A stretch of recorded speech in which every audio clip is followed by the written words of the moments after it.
There's so much more depth to academic work than what appears on the surface. Yet, so many students and educators are stuck using strategies that only marginally help. These practices may be popular, but they may miss the main point. You see, school is a cognitive endeavor. Students' thinking dictates their performance. And regardless of the course students take, ultimately, they're going to have to process information, and then their processing of that information will determine their performance. And if you don't remember anything else, remember this academic sequence. If students think well, they learn well, and they will perform well. Hi, my name is Leonard Geddes. I'm the founder of the LearnWell projects, where our mission is to make learning more visible, manageable, and effective.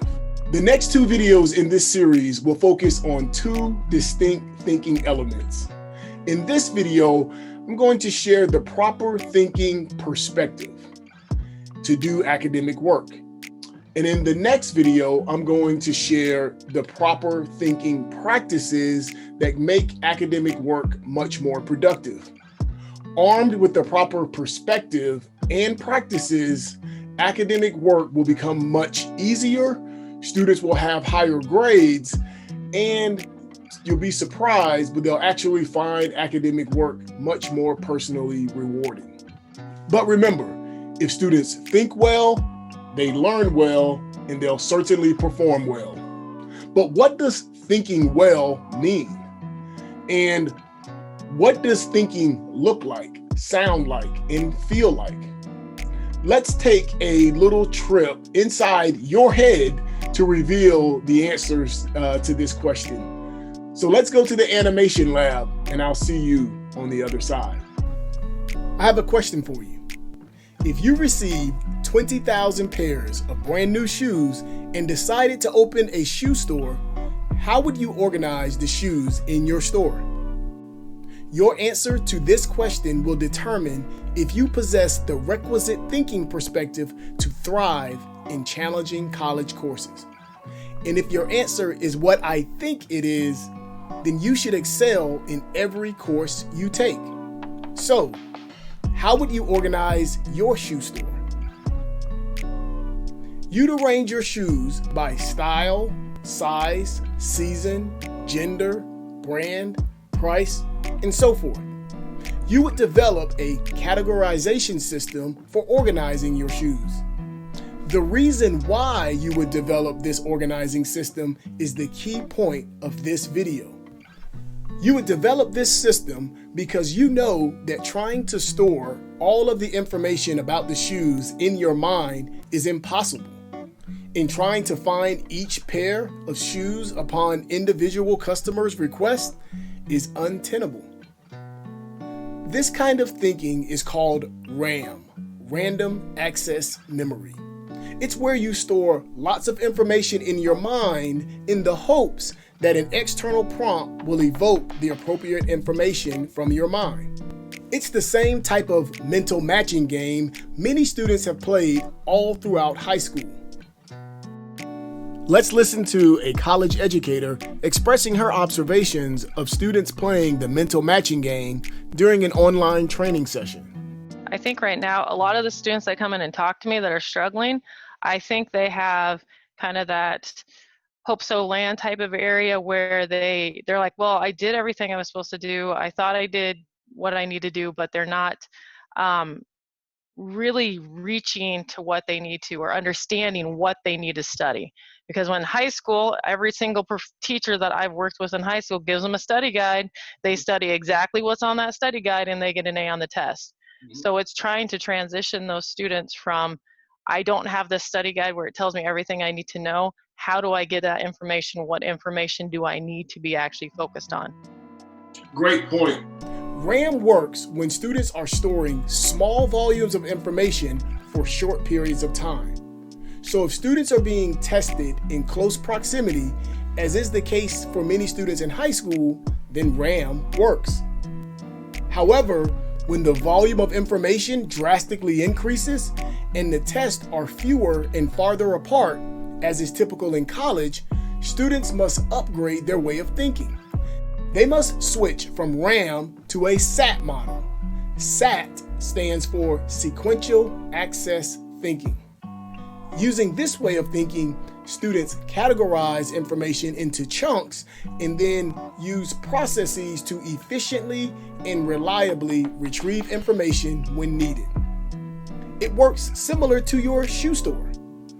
When a customer comes looking for shoes, you can narrow your search by panning and zooming in and out to find the exact shoes they are seeking.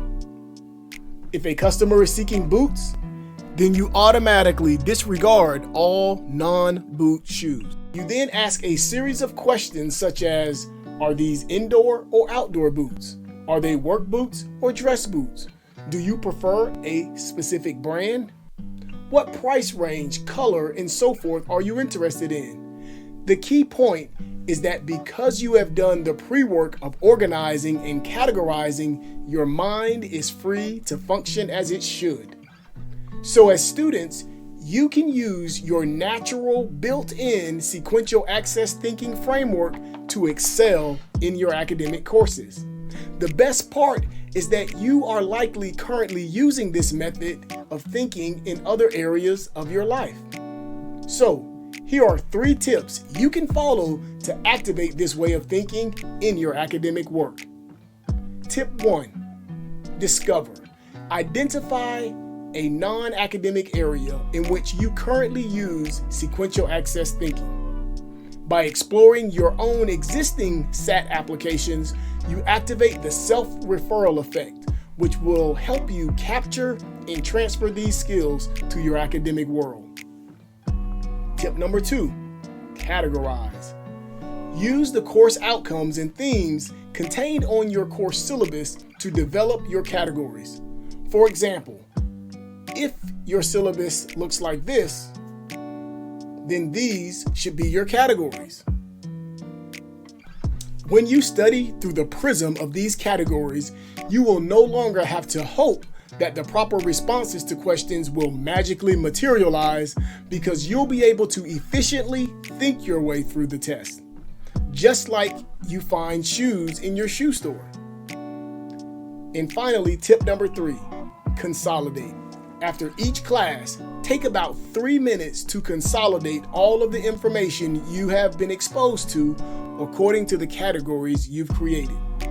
So by categorizing and consolidating, you avoid cramming your brain full of content you won't be able to retrieve, and instead you develop an efficient process that enables you to access the information you need whenever it's needed.